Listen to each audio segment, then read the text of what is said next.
Hi, I'm Enchanting Nubia Net. Welcome back. And if you are viewing my channel for the first time, welcome.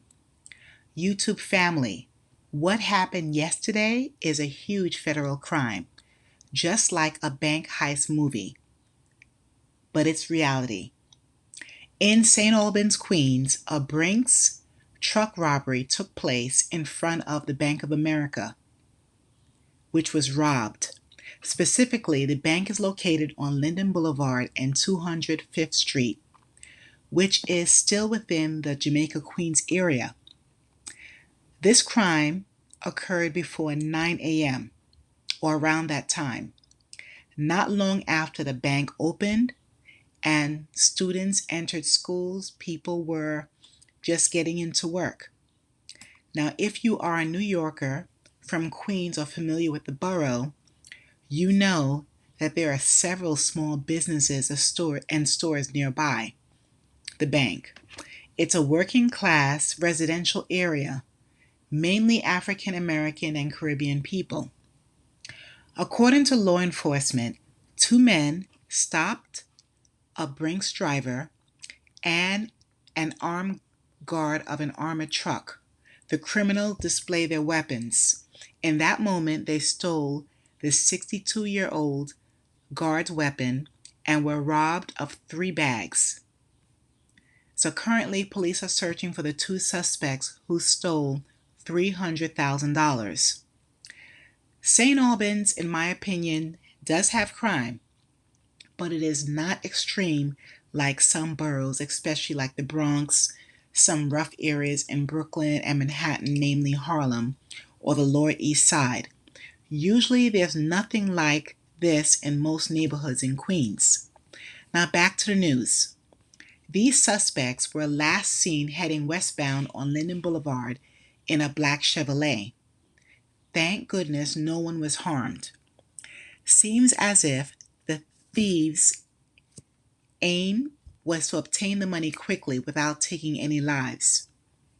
When I researched some data on Google, the average frequencies of this type of crime, daytime armor truck robbery attempts in New York, are between 25 to 35 per year. My prediction is this type of crime will increase due to inflation, high rents, high mortgages, tariffs, etc. And as we know, since 2020, we have seen a lot of smash and grabs by groups. And this is like top tier type of crime. Now, definitely bank heists are complex. And according to online data, and even in the movies, and I love bank heist movies, these are usually done by meticulous, disciplined, and skilled criminals. Luckily, for the Bank of America employees and any customers at the bank or on the way, this robbery took place outside.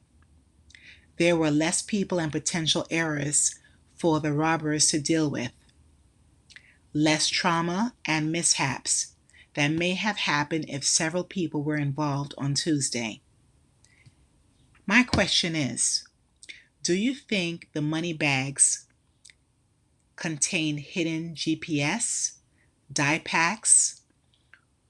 I'm thinking there must be hidden devices to catch suspects promptly, right? What do you think, everyone? And in my opinion, bank heists are, again, one of the most calculated crimes, especially in this day and age with AI. Inside banks that utilize facial recognition used for employees entering and exiting, robbers would have such difficulty getting inside vaults and back rooms with tons of money. Now, researching online, presently, some U.S. banks are implementing facial recognition technology to control access to secure areas such as vaults, server rooms, and data centers. It's a biometric approach which enhances security.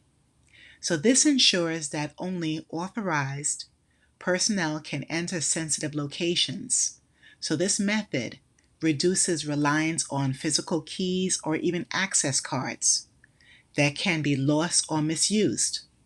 For instance, companies like FaceKey and Alcatraz AI provide facial recognition systems that allow banks to assign access permissions based on an employee's role or security clearance. And this totally prevents unauthorized entry into restricted zones. Additionally, business firms like Ostu offer touchless access control solutions that integrate with existing surveillance infrastructure. Now that company is OOSTO, just in case you're wondering about the spelling. These AI security gadgets enabled real-time identification and alerts security teams to unauthorized access attempts.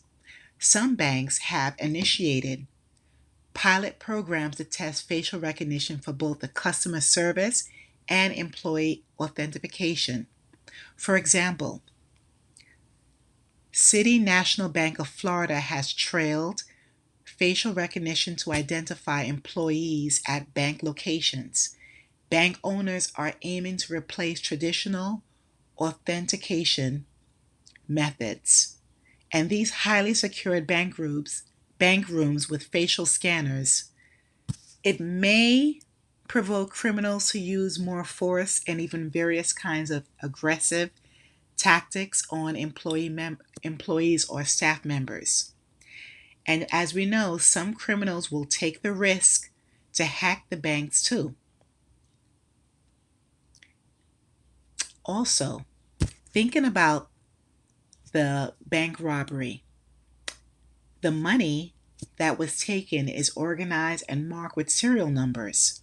So I'm thinking if these thieves utilize the money right away to try to spend it, it shouldn't be too long because their faces will be known.